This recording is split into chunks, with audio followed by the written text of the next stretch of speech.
Efésios capítulo 2, versículo 20. Fala assim a palavra: edificados sobre o fundamento dos apóstolos e profetas, sendo ele mesmo, Cristo Jesus, a pedra angular, no qual todo edifício bem ajustado cresce para santuário dedicado ao Senhor, no qual também vós, juntamente, estáis sendo edificados para a habitação de Deus no Espírito.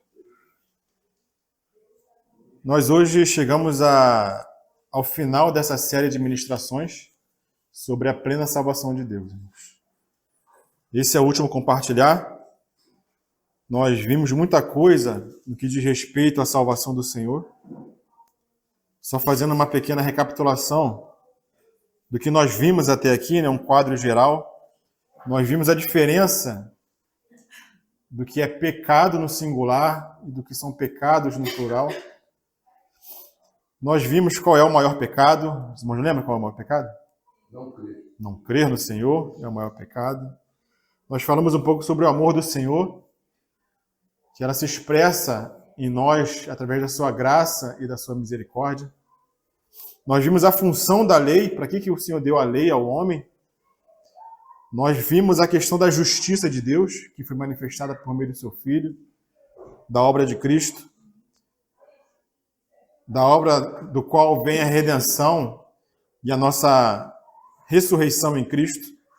Nós vimos a importância da obra do Espírito Santo em nós, a comunicação que o Espírito Santo faz da obra de Cristo em nossos corações, nos iluminando e nos trazendo comunhão. Nós vimos a diferença sobre fé e sobre as obras, que a salvação ela vem por fé e não vem por obras. Nós vimos a diferença de fé e reino. Nós temos que ter bem nítido no nosso coração essa diferença, que nós temos fé, mas também nós temos um reino a conquistar. Nós vimos que a nossa salvação ela depende somente da fé e de nada mais. Nada a gente pode agregar à fé para que nós possamos ser salvos. Nós vimos que a nossa salvação ela é eterna, ela não se perde. Não há nada que nos tire das mãos do nosso Senhor. Nós também vimos a maneira de Deus lidar com o pecado dos seus filhos, como que Deus lida com o pecado dos cristãos, por meio de disciplina e de recompensa. Nós falamos muito sobre isso. Nós vimos as qualificações que nós temos que ter para entrar no reino dos céus. Olha quanta coisa que a gente viu, irmão.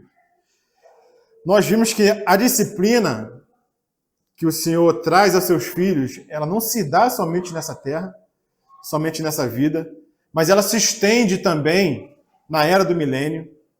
A disciplina não termina aqui, porque a morte não transforma ninguém, a morte não melhora ninguém. Então a disciplina do Senhor ela tem que continuar também no reino vindouro. E nós vimos aonde que será essa disciplina. Essa disciplina será na geena de fogo, que é o lago de fogo, onde os ímpios perecerão eternamente. Mas aqueles que serão disciplinados pelo Senhor também passarão por essa geena de fogo. Só que essa passagem será temporária, não será eterna. E ela também serve para a disciplina dos cristãos. Nós vimos o dano da segunda morte. O que é o dano da segunda morte? A segunda morte é a condenação eterna, mas existe um dano que o cristão pode sofrer, que é o dano da segunda morte, que é algo temporário, como nós vimos, né? Nós vimos que a misericórdia, ela triunfa sobre o juízo. Então, se nós tivermos misericórdia do nosso irmão hoje, o Senhor também terá misericórdia de nós no dia do nosso julgamento, no trono de Cristo. E nós finalizamos dizendo que nós temos que temer aquele que tem autoridade para lançar o corpo e a alma na geena. Nós vimos o que é geena, né? A diferença de geena, de Hades e de Tártaro. Então isso foi o resumo de tudo que nós vimos até aqui. E hoje chegamos no último compartilhar, na última reunião, falando sobre a purificação, a confissão e o lavar dos pés, que também é uma maneira de Deus lidar com os nossos pecados. O Senhor não lida com os nossos pecados somente com disciplina, somente com recompensa, e somente com disciplina no reino vindouro, mas também existe a confissão. existe a purificação dos pecados e existe o lavar dos pés no tempo presente. Porque se nós queremos participar do reino do Senhor, nós temos que viver uma vida santificada, uma vida santa, purificada. E nós vamos ver hoje como que nós alcançamos isso. Então nós vimos que depois que uma pessoa crê no Senhor, quando nós fomos salvos, todos os nossos pecados passados foram cravados na cruz de Cristo. Os nossos pecados passados, como ímpios, como gentios, como pessoas que não são de Cristo, foram totalmente apagados em virtude da obra do Senhor na cruz. Então, hoje, como salvos, como filhos de Deus, nós não devemos pecar mais. Esse é o nosso chamamento. Mas nós sabemos que pecar é um fato na nossa vida, né? Nós não devemos pecar. Mas o pecado, infelizmente, ele ainda faz parte do nosso caminhar. Nós temos que admitir que tem momentos que nós fracassamos. Como o Theo falou, né? Tem momentos que nós falamos besteira, somos precipitados, falamos o que não devemos, ofendemos o nosso irmão, ofendemos o Senhor, fazemos a vontade da carne. E isso não deveria ser assim. Isso não deveria acontecer na vida daqueles que são salvos, né? Então Deus trata com esse pecado de várias formas, irmãos, que nós já vimos nas outras ministrações. Mas nós também temos que lidar com o nosso pecado. Não é só o Senhor que lida com o nosso pecado. A parte dele, ele faz. Mas tem também a nossa parte, que nós devemos fazer. Como o Theo lembrou bem, né? Essa luta de guardar nossas crianças, ela é do Senhor. Né? Ele é que peleja pelos nossos. Mas nós também temos parte nessa luta. Como o irmão falou, nós temos que fazer a nossa parte. Então nós vamos ver hoje a parte do Senhor na purificação dos nossos pecados e nós vamos também ver a nossa parte enquanto estamos vivos no tempo presente para que não sejamos disciplinados pelo Senhor na era vindoura. Amém, irmãos? Vamos abrir lá em Hebreus capítulo 1, versículo 3. Fala assim a palavra. Ele é o resplendor da glória e a expressão exata do seu ser, falando de Cristo, né? Sustentando todas as coisas pela palavra do seu poder. Depois de ter feito a purificação dos pecados, assentou-se à direita da majestade nas alturas. Então, o sacrifício de Cristo, irmãos, como fala aqui nesse versículo, ele fez a purificação dos pecados. Então, o sangue purifica os nossos pecados somente uma vez, irmão. Porque diz que depois que ele fez a purificação dos pecados, o que aconteceu? Ele se assentou à direita da majestade nas alturas. Então, o sacrifício do Senhor e o seu sangue purifica os nossos pecados somente uma vez. O sangue do Senhor não purifica os nossos pecados 2 vezes, irmãos. 3 vezes. Não existe repurificação de pecados do homem. O irmão Roberto lembrou muito bem essa manhã, né? Com relação à obra de Cristo, que ele necessitou morrer pelos nossos pecados. Quantas vezes, irmãos? Somente uma vez. Ele lembrou dos animaizinhos inocentes que eram mortos no Antigo Testamento. Só que aqueles animais que eram mortos na Antiga Aliança, eles não eram capazes de purificar o homem. Eles não eram capazes de apaziguar a consciência do homem. Então, por isso que repetidas vezes, o homem tinha que levar um animalzinho para sacrificar, mas quando ele sacrificava e voltava para casa, a consciência dele não era purificada.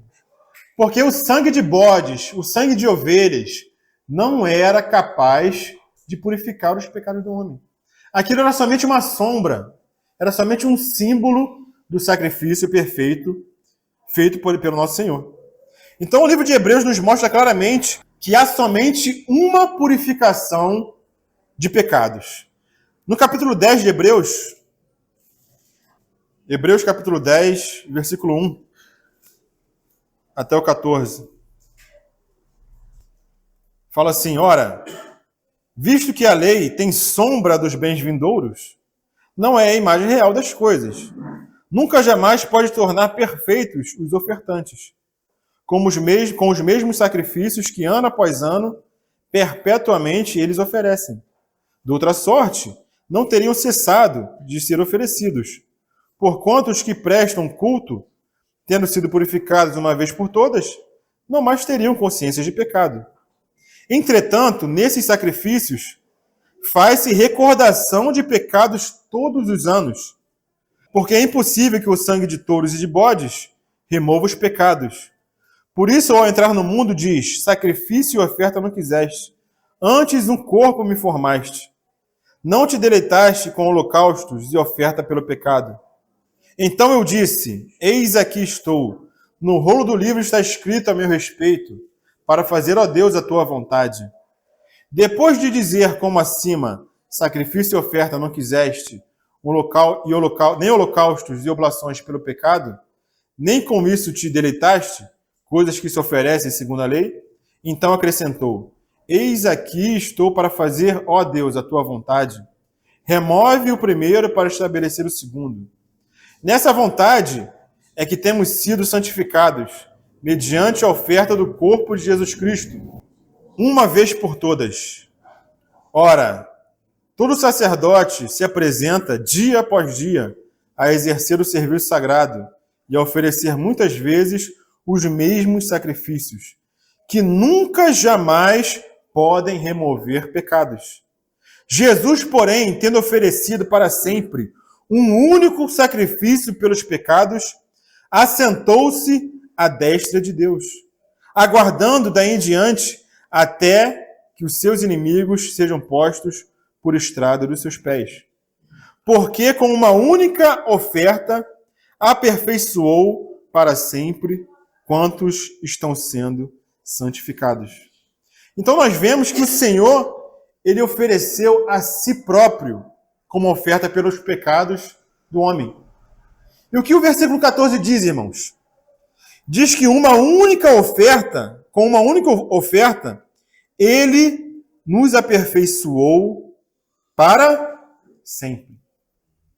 Então, aquele sacrifício que o Senhor fez na cruz, irmãos, ele redimiu todo o nosso pecado, todos os nossos pecados, e nos aperfeiçoou, irmãos, para sempre.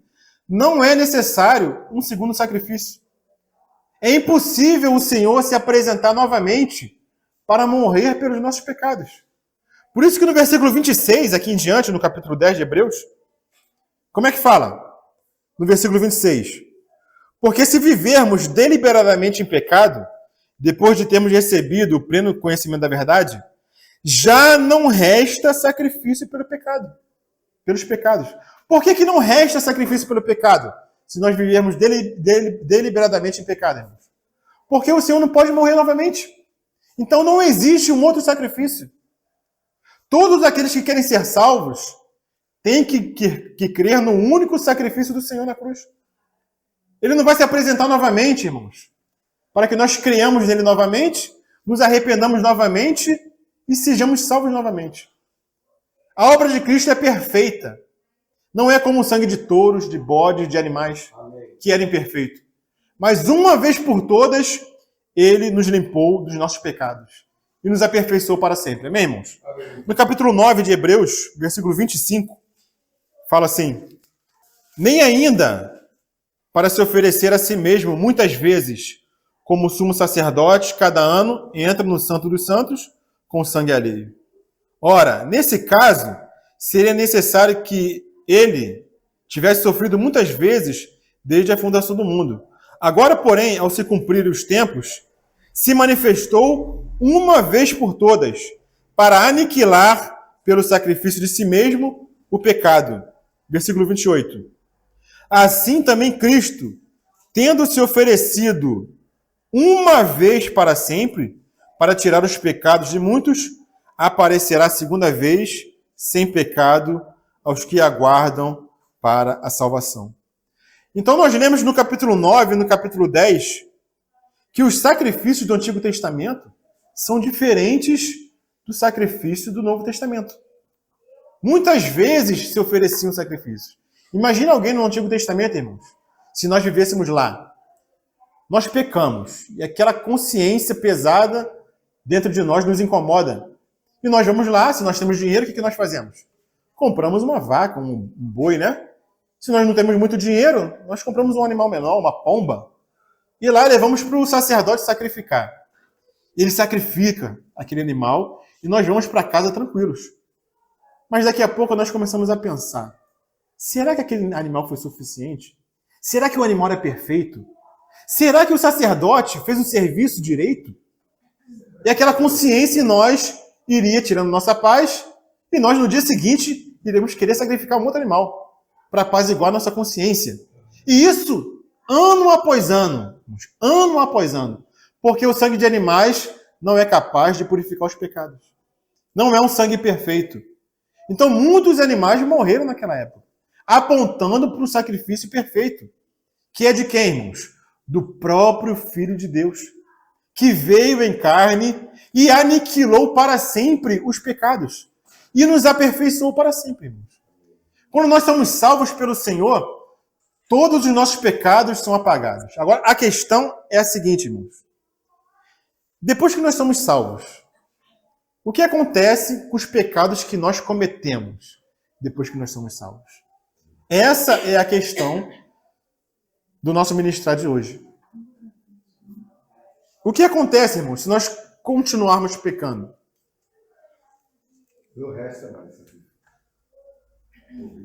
Não resta mais sacrifício, como nós vemos no versículo 26. Por quê? Porque o único sacrifício de Cristo na cruz, ele limpa os nossos pecados, tanto do passado, do presente e do futuro, irmãos.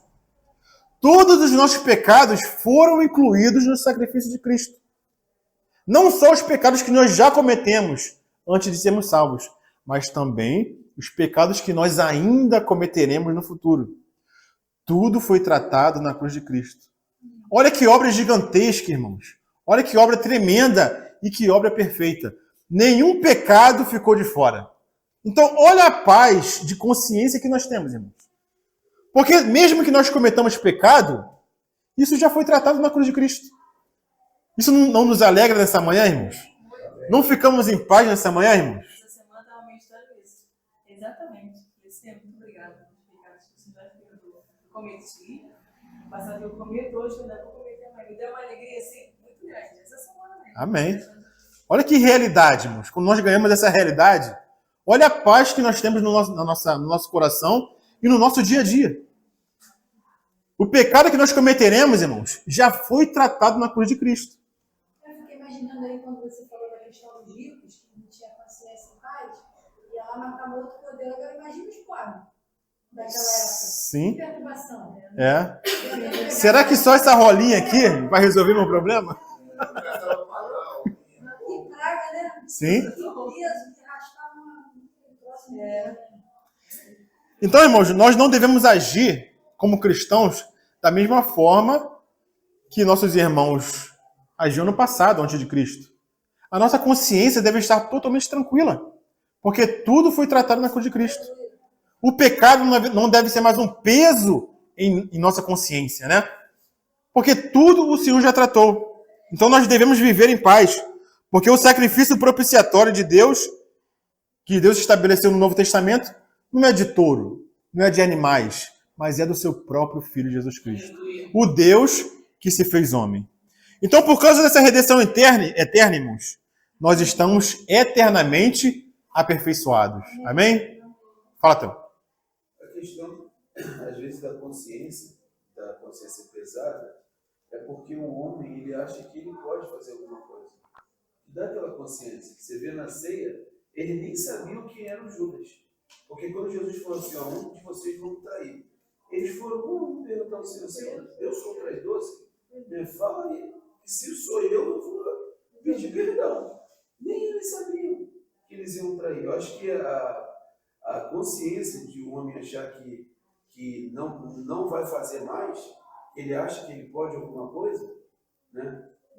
E essa semana eu ouvi uma pessoa falando que o inimigo do homem é ele, o mundo E o carbono, porque o nosso corpo, ele tem muito da terra, cara.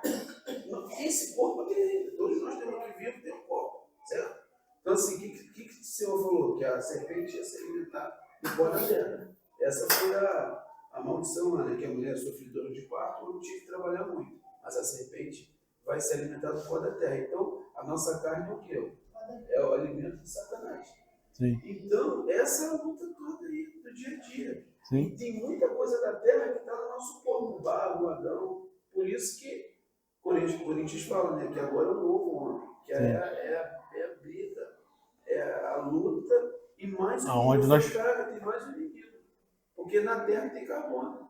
E o nosso corpo tem. E é onde nós devemos viver, né? No novo homem, como você falou aí. Agora é o novo homem. É Aquela briga toda. Mas as sequelas lá do Éden, elas são eternas, né? Na nossa vida até a gente... Mas o tremendo, irmã, é que o Senhor já resolveu esse problema na sua cruz. Hein, Arthur? Arthur é mais novinho aqui, né? Arthur, você não deve pecar, né? Você deve fugir do pecado. Mas, na nossa experiência, nós erramos, nós falhamos, nós pecamos. Mas o Senhor ele já tratou de todos os seus pecados que você ainda vai cometer até o final da sua vida. Tem mais aí, tem mais. Mas, porém, contudo, todavia, a gente vai chegar no mais. Mas a nossa consciência deve ficar em paz. Porque a parte do Senhor, Ele fez, que é tratar com o nosso pecado. Não precisa de mais sacrifício, irmãos. Tudo já foi feito na cruz de Cristo. Mas, porém, contudo, todavia, vamos lá, Romanos capítulo 6. Amém? Não fiquemos preocupados, irmãos. Romanos capítulo 6. Porque alguém pode pensar, se tudo está resolvido, se os pecados que eu vou cometer ainda já estão resolvidos, então eu vou continuar, né? Deliberadamente. Se for deliberadamente, já não resta sacrifício pelo pecado, né? Então vamos lá, Romanos capítulo 6, Arthur. Que diremos, pois? Permaneceremos no pecado para que seja graça mais abundante? De modo nenhum. De modo nenhum. Como viveremos ainda no pecado, nós, os que para ele morremos? 6. Ou porventura ignorais que todos nós, que fomos batizados em Cristo Jesus, fomos batizados na sua morte? Fomos, pois, sepultados com ele na morte pelo batismo, para que, como Cristo foi ressuscitado dentre os mortos pela glória do Pai, assim também andemos nós em novidade de vida. Esse texto aqui tinha que botar no quadro, sempre está lembrando. Amém. Tem que ter vários quadros em casa, né? Aquela casa Marca aí. trabalho no carro. Isso aí foi a cereja do bolo. Mas está só na metade, irmão. Vamos lá, avançar. Versículo 5. Porque se fomos unidos com ele na semelhança da sua morte, certamente o seremos também na semelhança da sua ressurreição. Sabendo isso, que foi crucificado com ele o nosso velho homem, para que o corpo do pecado seja destruído, e não sirvamos o pecado como escravos. Porquanto quem morreu está justificado do pecado. Ora, se já morremos com Cristo, cremos que também com ele viveremos. Sabedores de que, havendo Cristo ressuscitado entre os mortos, já não morre, a morte já não tem domínio sobre ele. Pois quanto a ter morrido, de uma vez para sempre, morreu para o pecado. Mas quanto a viver, vive para Deus. Arthur, assim também vós considerai-vos mortos para o pecado, mas vivos para Deus em Cristo Jesus. Amém? Então, irmãos, é possível ao homem não pecar. Sabia disso? É possível não pecar, irmãos. Porque todas as ferramentas já nos foram dadas. Tudo já nos foi dado. A obra de Cristo já foi feita. Ele tratou com todos os nossos pecados. O Espírito já nos foi dado. O Evangelho já nos foi pregado. Já temos um novo homem. Já podemos andar em novidade de vida. Então é possível o homem não pecar. Sabia disso? Por isso que ele diz, anda na minha presença. presença e ser perfeito. Branco. Anda na minha presença, Abraão. Anda na minha presença e ser perfeito. Antes, nós não tínhamos um caminho para andar, irmãos. Então, era impossível ao homem não pecar.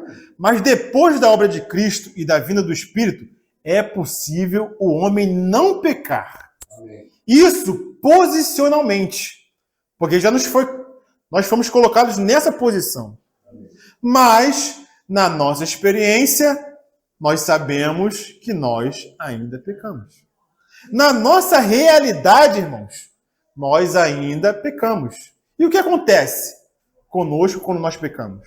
Como nós podemos resolver esse problema? Porque o Senhor, da parte dele, já resolveu.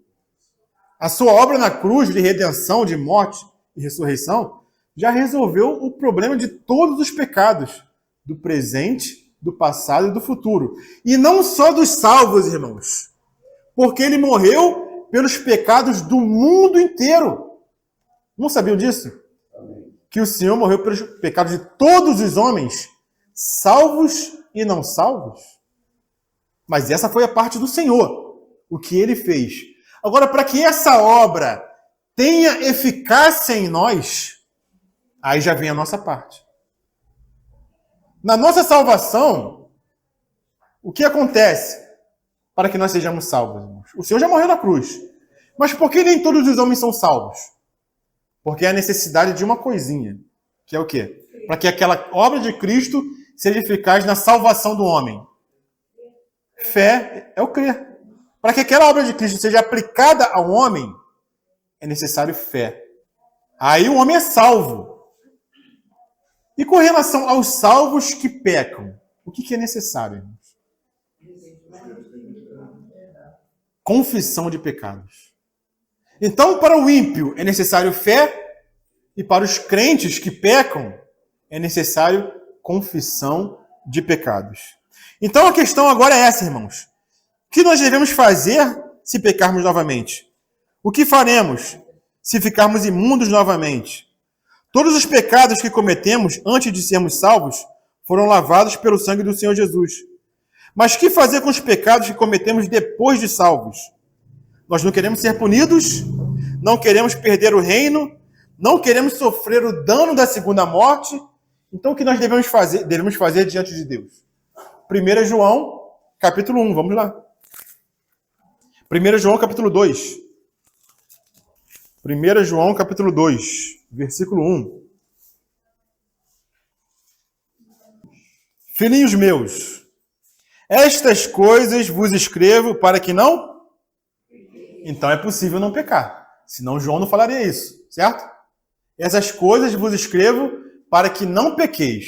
Posicionalmente, nós temos a capacidade, pelas ferramentas que nos foram dadas pelo Senhor, pela sua graça, de não pecar.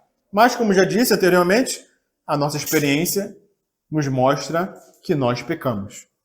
Então, filhinhos, essas coisas vos escrevo para que não pequeis. Mas ele continua. Se, todavia, alguém pecar, ou seja, o pecado na vida do cristão não deve ser uma regra, irmãos, mas deve ser uma exceção. O pecado na vida do cristão é algo que acontece, digamos assim, esporadicamente, né? Por acidente. Deveria ser assim, irmãos. Porque ele fala. Como? Uma seta que voa de dia. Sim. Uma seta, vem. Se, porém, Fora do espírito. alguém pecar, se alguém se descuidar, se alguém não estiver andando no espírito, vai pecar. Nossa vida não está derrotada por causa disso, irmãos. Nós não estamos aniquilados por causa disso. Porque ele continua falando o seguinte. Se alguém pecar, todavia, temos advogado junto ao Pai. Jesus Cristo, o justo. Amém, irmãos? Então, se alguém entre os salvos, os filhos de Deus, pecar, nós temos um advogado junto ao Pai. Essa palavra, advogado no original, no grego, ela é parakletos. O que significa a palavra parakletos? Para é um prefixo que fala de estar junto. Alguém está do seu lado. Para onde quer que você vá, ele está do seu lado. Você pode ir para Bangu, pode ir para São Lourenço, pode ir para os Estados Unidos. O para, ele vai sempre contigo, irmãos. E o que quer dizer o kletos? O kletos quer dizer auxiliador. Então, paracletos significa alguém que está do seu lado te auxiliando. Então, se nós pecamos, nós temos advogado junto ao Pai, irmãos. E o que esse advogado faz? O que um advogado faz? Seria bom a Marcela estar aqui hoje, né? Para nos ajudar com mais propriedade, né? Aqui na minha tradução diz que ele é o intercessor. Intercessor, paracleto, às vezes é traduzido advogado, auxiliador. Sim? Defende o Eu causa. falando da minha. Eu falando sobre Ele defende a tua causa. Defende, né? Mesmo você estando errado. Ele Mesmo você estando errado, irmão. Imagina o advogado criminalista, não tinha uma vontade de fazer ser. Imagina, o cara errou e eu tenho que defender ele. Entende? Mas assim, o nosso Senhor é diferente dos advogados do mundo. Por quê? Porque quando você comete um crime e precisa de um advogado, o que você tem que fazer? Você tem que procurar um advogado. Nós não, irmãos. Mesmo quando nós estamos pecando, o Senhor, Ele é o nosso advogado, irmãos. Ele está diante do Pai intercedendo por nós. Nós temos um advogado eterno, irmãos, nos céus, e fiel. Mesmo quando nós estamos cometendo pecado e mesmo antes de nós nos arrependermos, Ele é o nosso advogado. E o que o advogado faz, irmãos? Ele defende a nossa causa. Então, o Senhor nos defende diante do Pai, fazendo o quê? Apresentando a sua obra. Senhor, aqui está o seu filho que pecou, mas eu morri e verti meu sangue, derramei meu sangue por causa dele.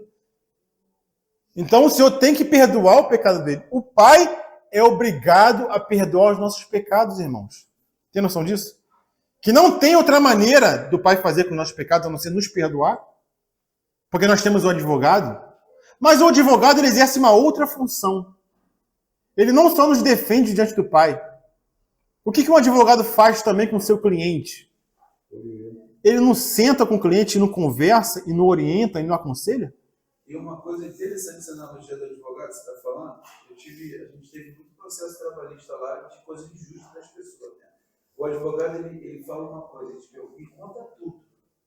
Para ele te defender, você tem que contar tudo para ele. Sim. Se você errou, você tem que contar. Porque senão ele não vai te defender, porque ele precisa entender, você errou aqui ou você acertou. Então, assim, aquela coisa do conta tudo é uma analogia Sim. muito tremenda, porque o Senhor conhece nosso coração. Aí eu falei com vocês de nós, quem é você quando você está sozinho? Né? Quem somos nós quando não estamos só? Entende, irmãos? Tremendo, Quem né? somos nós quando nós estamos sozinhos? Mas será? O irmão falou, depois eu tenho que anotar isso aí que eu estou anotando. Sim. Vai para São Lourenço, o senhor está ali. Vai para o Estados Unidos, o senhor está ali. Irmão, não tem como correr. Ele é o paracleto, ele está junto a todo tempo, nos auxiliando. Então o advogado ele pergunta, mãe, me conta tudo. E você não pode esquecer de nada. E você tem que contar tudo para ele. O que você fez, como Sim. você agiu, para eu te defender. Então o Senhor exerce essas duas funções do advogado. Ele defende, mas também ele senta conosco e nos convence do nosso pecado. Por isso que o Espírito Santo também é chamado de paracleto, não é? O nosso consolador, o nosso auxiliador, porque ele exerce esse papel de nos convencer do pecado. Diante do Pai, irmãos, nós temos um paracleto. Nós temos um paracleto no céu. E nós temos um paracleto na terra, que é o Espírito Santo que habita em nós. Então nós temos um advogado no céu e nós temos um advogado na terra. É o mesmo advogado, irmãos. Mas um é nos convencendo, sentando conosco, lavando os nossos pés. E o outro advogado, que é o mesmo advogado, diante do Pai, apresentando a sua obra diante do Pai. Então, como que o Senhor nos defende diante do Pai? Ele não fala assim, não, irmãos. O Senhor tem que perdoar ele porque ele é um coitadinho, ele é fraco, ele não aguentou a tentação. Perdoa ele, seja bonzinho. Não é assim que o Senhor defende os seus irmãos. né? Os seus clientes, entre aspas, ele não fala, a tentação foi tão grande. Perdoa, ele não aguentou, ele caiu no pecado. Não é assim que ele defende, irmãos. Como que ele defende? Como que ele nos defende, irmãos? Ele apresenta a sua obra. Ele apresenta o seu sangue diante do Pai. E o Pai não tem outra coisa a fazer senão nos perdoar. O Pai é obrigado a nos perdoar. Por quê? Porque aqui no versículo 1 fala que nós temos o advogado junto ao Pai, Jesus Cristo, o justo. Ah, irmãos, ele é o justo. Então, pela sua justiça que ele apresentou ao Pai, como o Pai é justo, ele tem que nos perdoar. Porque ele é justo. Ele trabalha de acordo com a sua justiça. Então não existe outro caminho, irmãos. Deus é obrigado a nos perdoar mediante a defesa que Cristo faz apresentando a sua obra. Não tem outra maneira, irmãos. Então olha só como a questão do nosso pecado está totalmente resolvida diante de Deus. Mas essa, irmãos, é a parte do Senhor. É a parte da sua obra. Eu achei interessante que você falou que o Senhor apresenta a obra dele, né? Sim? E ele não traz nenhuma justificativa. Nossa, né? Nossa, porque o Senhor não gosta de a gente se justificar. Então ele não apresenta justificativa. Porque a gente faz isso muitas vezes, mas eu fiz isso por causa disso, disso, disso. A gente se justifica o tempo todo, e o Senhor é o contrário, né? Sim. E por que nós precisamos de advogado, irmãos? Sabe por quê? Porque nós temos um acusador que nos acusa de dia e de noite. Está em Apocalipse. Satanás, ele não descansa como acusador, irmãos. Ele nos acusa de dia e de noite. E como nós temos um paracleto que também não descansa, ele nos defende dia e noite diante do Pai, irmãos. Sim, é o Espírito Santo. Ele intercede com gemidos inexprimíveis diante do Pai. Então nós temos o Espírito e nós temos o Senhor intercedendo por nós, irmãos. Quem nos arrebatará das mãos do Senhor? Quem nos separará do amor de Deus que está em Cristo Jesus? Não tem como, irmãos. Olha a segurança da nossa salvação, né? Então, irmãos, no versículo 2, do capítulo 2 de 1 João, diz o seguinte: Ele é a propiciação pelos nossos pecados, e não somente pelos nossos próprios, mas ainda pelos do mundo inteiro. Então, o problema do homem está resolvido, Arthur. As pessoas vão para o inferno porque querem. Só vai ser condenado eternamente quem quer, irmão. Quem não quer, existe uma porta aberta. Existe um caminho. Então, Deus não manda ninguém para o inferno. É a própria pessoa que vai com os próprios pés. Ela rejeita totalmente o caminho de graça que foi aberto. Então, o Senhor morreu pelo pecado de todo o mundo. Mas é necessário crer nessa obra do Senhor. E nós, como salvos, devemos confessar o nosso pecado para o nosso advogado. Quando confessamos, irmãos, essa é a nossa parte. A parte do Senhor ele já fez. Agora também existe a nossa parte. Então, irmãos, ele é a propiciação pelos nossos pecados e não somente pelos nossos, mas ainda pelos do mundo inteiro. A obra do Senhor Jesus como Salvador é para os pecadores. A obra do Senhor Jesus como advogado é para os cristãos. Como Salvador, o Senhor Jesus consumou sua obra na cruz. Como advogado, o Senhor aplica ou apresenta a obra que ele fez na cruz. O Senhor Jesus tornou-se advogado para todo cristão que peque, da mesma forma que ele se tornou Salvador para todo o pecador. Porque o Senhor morreu por nós enquanto ainda éramos pecadores. O Senhor não esperou nós nos arrependermos para se tornar o nosso Salvador. Ele é nosso Salvador e morreu por nós enquanto ainda éramos pecadores. Da mesma forma, ele se torna advogado enquanto estamos pecando. Sabia disso, Cátia? Enquanto você está pecando, ele já é o seu advogado. Ele não espera você se arrepender e confessar para se tornar o seu advogado. Ele já se apresenta antes. Só aqui uma coisa que eu lembrei aqui. Adélio Bispo, lembra? Adélio Bispo? Um advogado apareceu lá do nada. Lembra? Do nada. Ele nos chamou, o advogado se apresentou para defendê-lo. Né? Do nada. O Senhor é a mesma coisa. Ele já é o nosso advogado.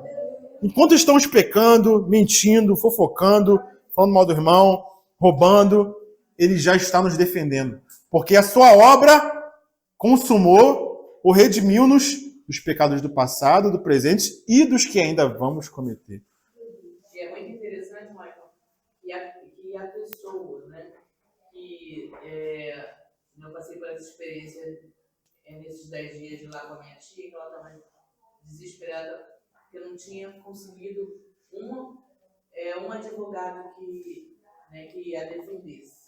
Quando a gente conseguiu essa pessoa, que o Senhor, né, a postura dela mudou, a tranquilidade, porque ele falou exatamente isso. Agora você tem um advogado. Sim, olha só. Então, isso aí, ela absorveu de uma forma tão grande e em 4 meses ela teve a primeira noite dela de tranquilidade, porque ela percebeu nele, né, que ele a iria defender de qualquer situação daqui para frente. O conhecimento de você ter, né, como a gente tem aqui, né, o nosso advogado, ele tem que trazer exatamente isso que você está falando, a tranquilidade. Porque essa pessoa não sabia o que fazer. Estava perdida. Não sabia que caminho tomar. Né? Porque o juiz não te dá um exemplo. INSS você pode qualquer um. Várias atividades no mundo empresarial você pode ter acesso. Agora, você não consegue falar com o juiz sem você ter o AB. Exatamente. O advogado, ele é o canal para chegar ao juiz. Entende a analogia? Sim, Tremenda. tem que ter advogado. Se não for advogado, tu não pode fazer a petição ao juiz. Você vai se justificar? Você mesmo se justifica? Não Não. reconhece. Tem que ter um juiz aí. É perfeito, né? Olha só. É. É muito rico. Irmãos, avançando um pouco mais. Por quê? Porque existe também a nossa parte.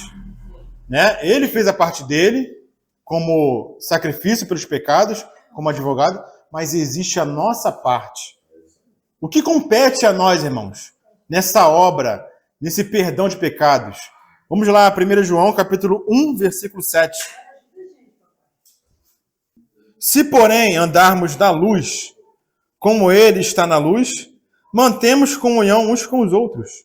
E o sangue de Jesus, seu Filho, nos purifica de todo pecado. Então, olha como que o sangue do Filho nos purifica de todo pecado. Se andarmos na luz. Então, tem uma condicional, irmãos. Se andarmos na luz, como ele está na luz, porque Deus é luz, e nele não há treva nenhuma, então Deus não anda na luz. Ele está na luz, porque ele é a própria luz. Então, o que nós temos que fazer?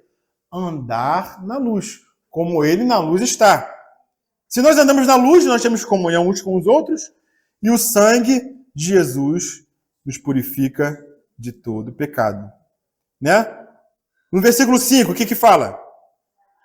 Ora, a mensagem que da parte dele temos ouvido e vos anunciamos é esta, que Deus é luz e não há nele treva nenhuma. Se dissermos que mantemos comunhão com ele e andarmos nas trevas, mentimos e não praticamos a verdade. É como o Theo falou, do advogado que vai te perguntar tudo. E você tem que falar toda a verdade. Se você não fala a verdade para o advogado, você vai ser prejudicado. A sua causa vai ser prejudicada.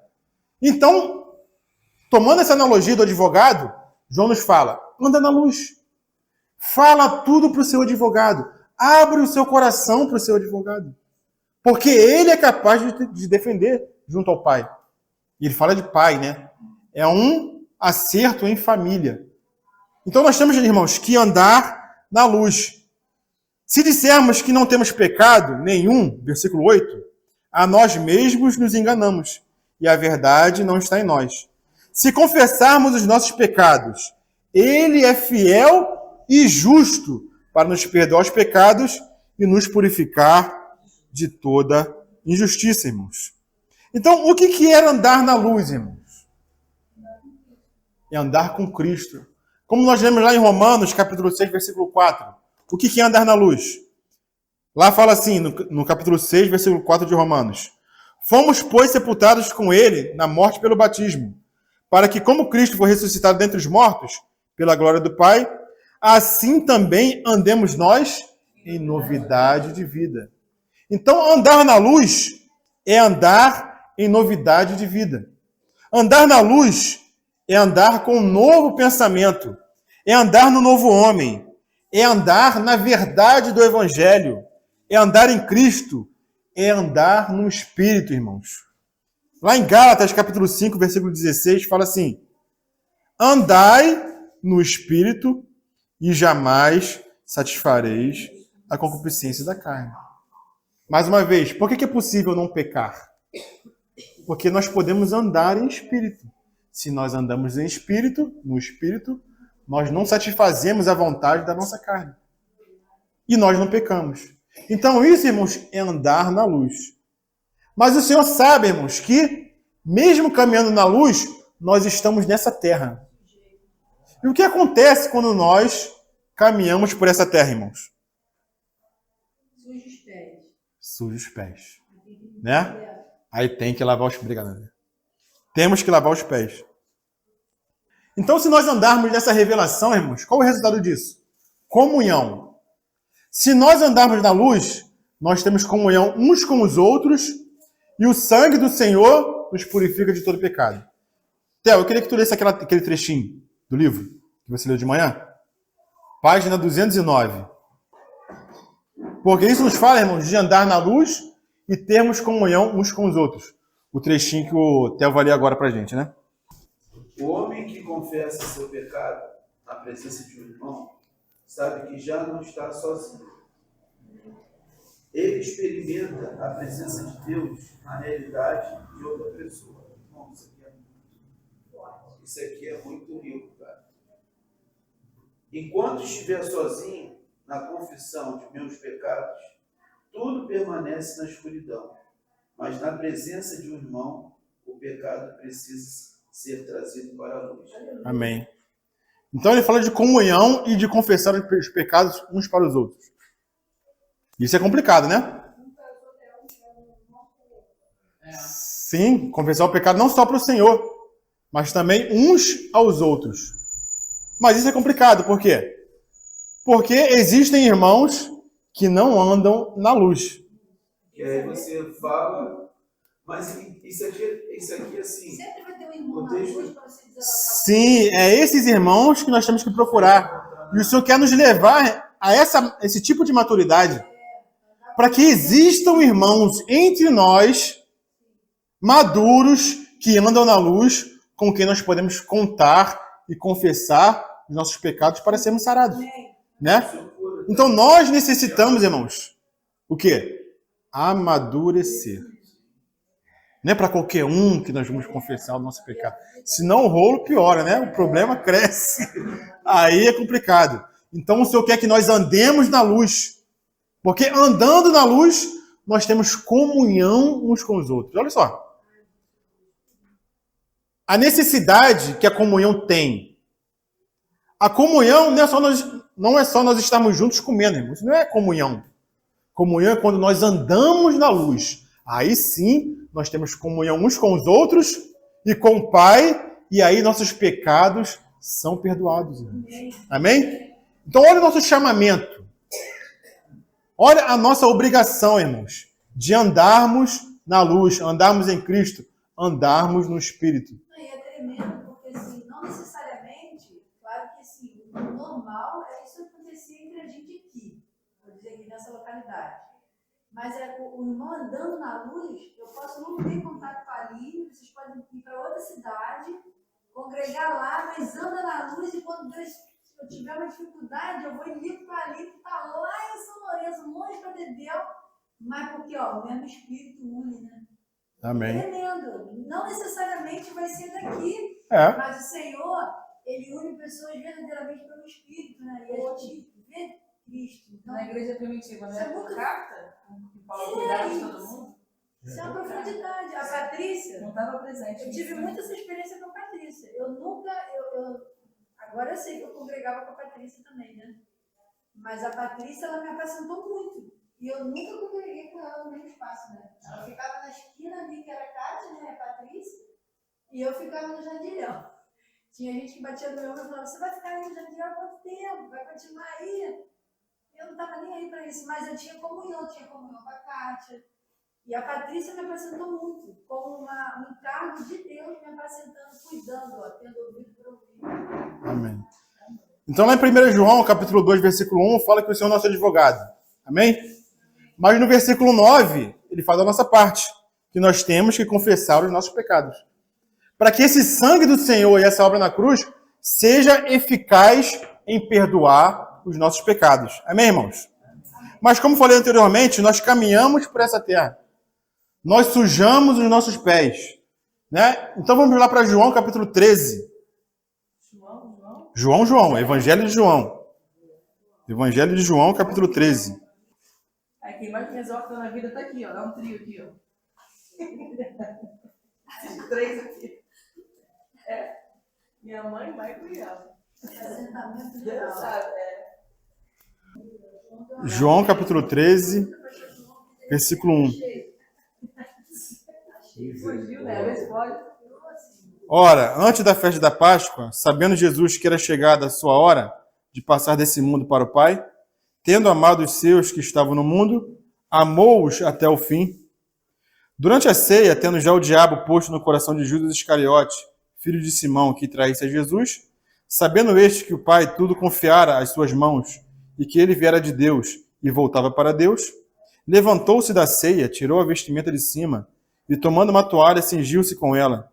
Depois deitou água na bacia e passou a lavar os pés aos discípulos e a enxugar-lhes com a toalha com que estava cingido. Aproximou-se, pois, de Simão Pedro, e este lhe disse: Senhor, tu me lavas os pés a mim? Respondeu-lhe Jesus: O que eu faço, não sabes agora. Compreendê-lo-ás depois. Disse-lhe Pedro: Nunca me lavarás os pés. Respondeu-lhe Jesus: Se eu não te lavar, não tens parte comigo. Então Pedro lhe pediu: Senhor, não somente os pés, mas também as mãos e a cabeça. Declarou Jesus: Quem já se banhou, não necessita de lavar senão os pés. Quanto ao mais, está tudo limpo. Ora, vós estáis limpos, mas não todos. Então essa passagem, irmãos, nos dá um exemplo, né? Porque o Senhor fala que ele não entenderia naquele momento o que ele estava fazendo, mas ele entenderia depois. Porque o Espírito nos guiaria a toda a verdade. Mas quando o Senhor ama, irmãos, o Senhor ama ao extremo. Ele ama até o fim. Porque o amor aqui de João 13 é diferente do amor de João capítulo 3. O amor de João capítulo 3 é o amor inicial. Quando ele ama e envia o seu filho. Agora, o amor do capítulo 13 é o amor ao extremo. Ele não só envia o seu filho, mas ele lava os nossos pés, irmãos. Olha que amor é esse. Que amor é esse? Graça incomparável. Então, esse é o amor do Senhor ao extremo. Ele não só se dá a nós, mas ele lava os nossos pés. Por que ele lava os nossos pés, irmãos? Hoje em dia não existe mais essa necessidade. Mas no passado, não existia asfalto, não existia tênis fechado, era sandália. Então, a pessoa podia até tomar um banho. Mas até quando ele andava em casa, ele sujava os pés. Quando ele saía para algum lugar e voltava, ele sujava os pés. Então ele tinha que lavar os pés, porque apesar do corpo estar limpo, os pés ainda estavam sujos. Então quando ele lavava os pés, ele ficava totalmente limpo. Então lavar-se na Bíblia significa a limpeza total dos pecados de uma pessoa, quando ela crê em Cristo. Por isso que o Senhor falou, você não necessita lavar o corpo todo, a cabeça e as mãos, somente os pés. Porque vocês já se lavaram em mim, vocês já creem em mim, vocês já são meus, vocês já foram lavados. Por isso que nós cremos no Senhor somente uma vez, irmãos. Não existe essa questão de você crer no Senhor, aceitou o Senhor, ou o Senhor te aceitou, e depois de um tempo você fala, será que aquilo que aconteceu, será que eu não tenho que crer de novo? Será que eu não tenho que me batizar de novo? Às vezes a pessoa quer fazer isso, né? Não, quero começar tudo de novo, do zero. Vamos lá, voltar atrás. Isso não existe, irmãos. Aquele que já se lavou não necessita de lavar senão os pés. Porque já está purificado. A obra de Cristo já santificou a pessoa, já salvou a pessoa. mas nós, quando caminhamos nessa terra, nós não somos como o ladrão da cruz, né? Porque o ladrão da cruz creu no Senhor e não pisou mais no chão, né? Dali mesmo ele já foi para o paraíso. Mas nós não. Dificilmente alguém crê no Senhor e morre, né? Nós cremos no Senhor, mas continuamos a nossa jornada nessa terra. E nessa nossa jornada, o que acontece com nossos pés, irmãos? Nós sujamos com o pecado. Então, quando cremos no Senhor, o Senhor já nos lava totalmente. Mas nós necessitamos, irmãos, lavar os nossos pés. Apesar de nós, os cristãos, sermos banhados somente uma vez, a Bíblia nos mostra que lavar os pés ocorre muitas vezes, irmãos. E quantas vezes que nós temos que lavar os pés, irmãos? Diariamente. Diariamente nós temos que lavar os pés. O cumprimento da redenção de Cristo ocorreu somente uma vez. No entanto, há muitas aplicações que o Espírito faz a nós dessa obra consumada. Somente um banho é necessário. Contudo, lavar os pés é uma tarefa diária diante do Senhor. Não existe um dia, irmãos, em que nós não devamos lavar os nossos pés. E como que nós lavamos os nossos pés? Foi o Senhor que lavou os pés dos discípulos. E ele deixou isso como exemplo, para que nós também lavássemos os pés dos nossos irmãos. E como que nós lavamos os pés, irmãos? Tanto nosso como dos nossos irmãos. Foi isso que a Aline falou aqui agora. Ela citou aqui 3 pessoas, né? A mãe dela, a Renata e eu. O que nós fazemos com ela, irmãos? Por meio da palavra ministrada, nós estamos lavando o pé da Aline. Por meio da palavra dispensada na reunião, isso aqui é um lavar de pés, irmãos. Porque nós trazemos a palavra para os irmãos, e os irmãos ouvindo essa palavra, tendo consciência da realidade em Cristo, eles mudam a sua vida. É o que deveria acontecer. Sairmos da reunião transformados, com um novo entendimento, com o espírito renovado, para quando nós andarmos nesse mundo, nós andássemos na luz, no espírito, andarmos em Cristo. Então, cada reunião, irmãos, é um lavar de pés. A cada momento que você pega a Bíblia em casa e desfruta do Senhor, isso é um lavar de pés. A cada momento que você está diante do Senhor em oração, em comunhão, buscando a face do Senhor, isso é o Senhor lavando os nossos pés, irmãos. E quando que tem que acontecer isso, irmãos? Diariamente. Todos os dias nós necessitamos lavar os nossos pés, irmãos. Ontem a gente teve uma reunião de mulheres aqui, né? Éramos poucas, 5 ou 6. Mas a palavra que a Patrícia deixou para nós ontem foi edificante, porque é exatamente isso. Ela ontem, com o texto que a irmã trouxe, que ela já conhecia, né? O texto da botija, do azeite que se multiplicou, mas da forma que a irmã Arlene trouxe, ela se sentiu um homem abençoado. E ela disse, né, que aquele momento ali foi único para ela. E é exatamente isso, como a Aline falou, né, a Patrícia ontem disse. Que não interessa a quantidade, né, de pessoas, mas o mover do Senhor ontem esteve tremendo, né? Cita lá. E pode ser uma pessoa te trazendo isso, né? Sim. 2, 3, né? E a gente tem uma preocupação humana de darmos em grande quantidade. É para isso que a gente é doutrinado, né? De que ali é que vai estar o verdadeiro louvor, a verdadeira palavra. E ontem, com 4 ou 5, a gente pôde ouvir de uma irmã que ela estava sentindo com os pés lavados. Sim. Tremendo. Esse é o lavar de pés, né? Então nós temos que diariamente, irmãos, termos nossos pés lavados. De quantas pessoas a gente precisa para lavar os pés? Só de uma. Só de uma. Só do Senhor ou de um irmão. Porque quando estamos sozinhos com o Senhor, desfrutando dele, nossos pés também estão sendo lavados. É o Senhor que está nos lavando, né? Mas também existe o revigorar de um irmão para com o outro, né? Uma realidade sendo ministrada na vida dos irmãos. E olha como é importante, irmãos, nós lavarmos os nossos pés. Porque o que o Senhor falou para Pedro? se eu não te lavar os pés, você não tem parte comigo. E tem uma diferença aí. Porque Pedro era alguém que cria no Senhor. Então Pedro era do Senhor. Mas o que quer dizer? Se eu não te lavar os pés, você não tem parte comigo. Ter parte com o Senhor é diferente de não ter parte no Senhor. São coisas diferentes. Quando nós somos salvos, nós temos parte no Senhor. Agora, ter parte com o Senhor é diferente, mano. Ter parte com o Senhor é ter comunhão com Ele. E quem não tem parte com o Senhor, não pode reinar com o Senhor.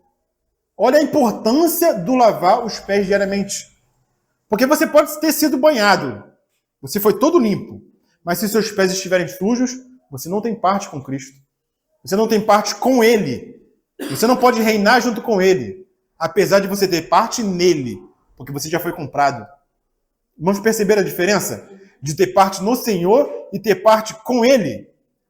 Uma palavrinha, irmãos, faz toda a diferença. Se eu não te lavar, você não tem parte comigo. Não quer dizer que você não me pertença. Não quer dizer que você não seja meu. Mas você não pode ter comunhão comigo. Então, quando nós estamos sujos, com os pés não lavados, nós não temos comunhão com o Senhor. Nós não estamos andando na luz. E se nós não estamos andando na luz, nós não temos comunhão uns com os outros, e o sangue do Senhor não pode nos purificar dos nossos pecados. Apesar da obra ter sido feita eternamente e de forma perfeita. Então o Senhor disse que se nossos pés não forem lavados, não temos parte com Ele. Isso significa que hoje sua comunhão conosco terminaria. A comunhão estaria cortada, porque existe um empecilho entre nós e o Senhor. Que é o quê? A nossa sujeira, a nossa imundície, o nosso pecado. E essa barreira nos impede de termos comunhão com o Senhor. E naquela época, quem lavava os pés dos convidados eram os servos, eram os escravos, eram os funcionários. Não era o anfitrião. Imagina, eu sou o dono da minha casa. Eu vou receber o Mike ali lá. Quem vai lavar os pés dele é o funcionário. Não sou eu que vou lavar. E Jesus vai lá e lava os pés dele. Igual a analogia hoje, gente. O que a gente faz quando a gente chega na casa? Na época lá da minha avó, é ruim se eu entrasse com o meu sapato sujo. Dentro de casa era palmada. Primeira coisa que você tem que fazer de chegar na casa que tem lá, da irmã lá, eu tiro meu sapato. Eu estou entrando na casa dela, que está tudo limpinho. O que eu tenho que fazer? Eu tiro minha blusa. Eu tiro, ó. Entende? Só para finalizar, irmãos, para acabar aqui, o que é confissão de pecado? Confissão não é você suplicar, Deus pode perdoar. Isso não é confissão. Confissão é você reconhecer o pecado como pecado. É você tratar o pecado assim como Deus trata o pecado. Isso é confissão de pecado. Senhor, isso que o Senhor considera pecado, eu também considero pecado. Eu não passo a mão por cima. Eu errei porque isso é pecado. Eu reconheço como pecado. Isso é confissão. E é bom, irmãos, porque essa é verdade, porque nós podemos sujar o nosso pé de lama, sujar tudo, mas o nosso corpo permanece limpo. Só o nosso pé que se suja. E diariamente nós temos que lavar os nossos pés. Se por acaso ficarmos sujos, ainda poderemos receber um lavar diário, a fim de podermos desfrutar da comunhão ininterrupta com o Senhor hoje e reinar com Ele amanhã. Irmãos, esse é o nosso caminho. Essa é a nossa vida. Nós temos que ser bitolados pelo Senhor. Nós não temos que ser um povo dividido, irmãos. Porque o mundo, ele é bitolado com o mundo, irmãos. Os irmãos não percebem isso. O mundo só quer saber do mundo. Então nós devemos ser da mesma maneira. Nós devemos só querer saber somente do Senhor, irmãos. Devemos ser, no bom sentido da palavra, né? Bitolados pelo Senhor. Radicais pelo Senhor.